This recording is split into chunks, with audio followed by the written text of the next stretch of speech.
গুয়াহাটি নেরিম কলেজে আমি 4 গ্রেডের এক্সাম দিছিলাম। ওই রুমে তখন কি সব আঙ্গ মুসলিমে 90% মুসলিম। এটার মধ্যে ব্যাকসে হিরো আসলাম আমি। হ্যাঁ, নিজে পাস করে না, আর কেরা পাস করবো। আর আমি তোমার ব্যক্তি লিখছিলাম আর কি, আমার দিদিকে দিকে কমসে কম 10 জন লেখছিলাম।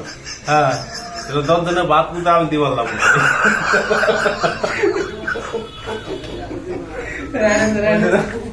বর্তমান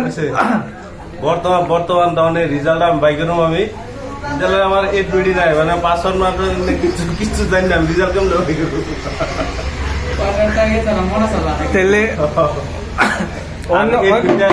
মানে হারিয়ে গেছে গা, মানে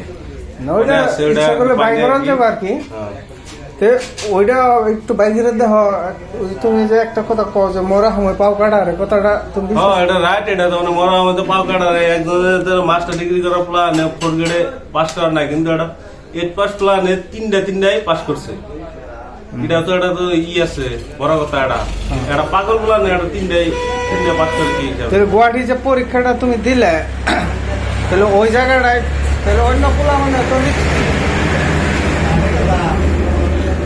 পোলানে তো নিশ্চয় ভাবছে যে এই পোলাপানটা হয়তো বহুত জানা পোলাপান। ভাবছে এটা তো মানে কি আমার লেখা শেখা দেখে মানে পুস্কাজ দেখে মানে পুরা ব্যক্তি মানে দেখে লেখা করছে। কি করে দাদা অমুক কোশ্চেনটা কি সাক্ষাৎ করেছিল।